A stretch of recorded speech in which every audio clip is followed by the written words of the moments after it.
How two brothers built Adidas and Puma. What if I told you two of the biggest sports brands in the world were born from the same house and then destroyed by the same family? This is not just a story about business. This is a story about brothers, ambition, and a rivalry so deep it divided an entire town. Welcome to Void of Context. Let's begin. Germany, early 1900s. A quiet town called Herzogenaurach. No fame, no industry, no global attention. Just small houses, narrow streets, and people living simple lives. Inside one of those houses, two brothers are growing up. Rudolf Dassler and Adolf Dassler. Rudolf, outgoing, confident, a natural talker.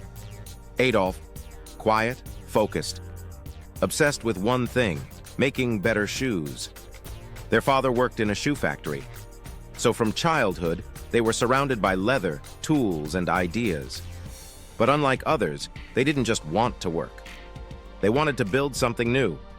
After World War I, Germany was struggling, money was scarce, opportunities were almost gone. But sometimes, the biggest ideas come from the hardest times. In 1919, Adi made his first pair of shoes. Not in a factory, not in a workshop, but in a small laundry room at home. There was no proper equipment, no funding, just scraps of fabric, old materials, and determination. He stitched every piece by hand, slowly, carefully, obsessively. They weren't perfect, but they worked, and that was enough. Soon, Rudolf joined him, and together, they created something official. The Dassler brothers' shoe factory. It was small, it was simple, but it had something powerful, a balance. Rudolf sold the dream. Adi built the product. One spoke, the other created, and together they started growing. But everything changed in 1936. Berlin, the Olympic Games. The entire world was watching, and one athlete stood above the rest. Jesse Owens, fast, precise, unstoppable. Before his race, Adi Dassler approached him. No big speech, no marketing trick, just a simple offer. Try these shoes. Jesse wore them. He ran. He won 4 gold medals.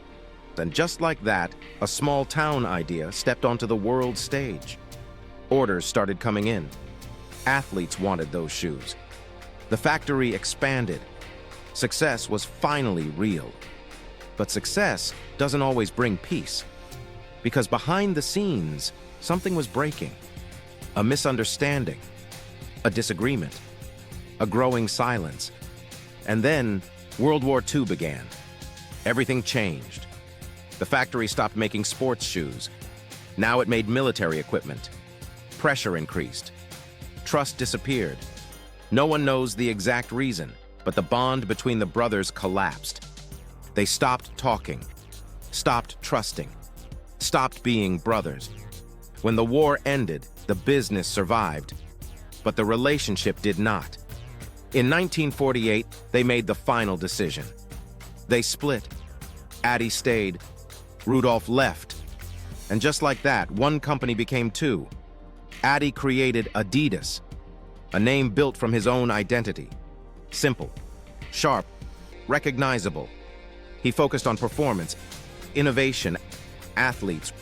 Rudolf created Puma, aggressive, fast, competitive. He focused on branding, strategy, winning attention. Same roots, different visions. And the town? It broke in half. Neighbors chose sides. Families stopped talking. Shops refused customers. Even friendships depended on what shoes you wore. People called it the town of bent necks because everyone looked down first at your shoes. Years passed, and both companies exploded. Adidas became a global powerhouse. Puma became a fierce competitor. From one house, 2 empires. But the brothers? They never spoke again. Rudolf died in 1974. Adi died in 1978. Same town, same cemetery, different ends. Even in death, they remained divided. And that's what makes this story different. Because this is not just about success. It's about what success can cost. Two brothers who built something the world would never forget, but lost something they could never rebuild. So next time you see Adidas or Puma, remember, behind those logos is not just a brand. It's a story of ambition, of rivalry, and of a silence that changed everything. This is void of context.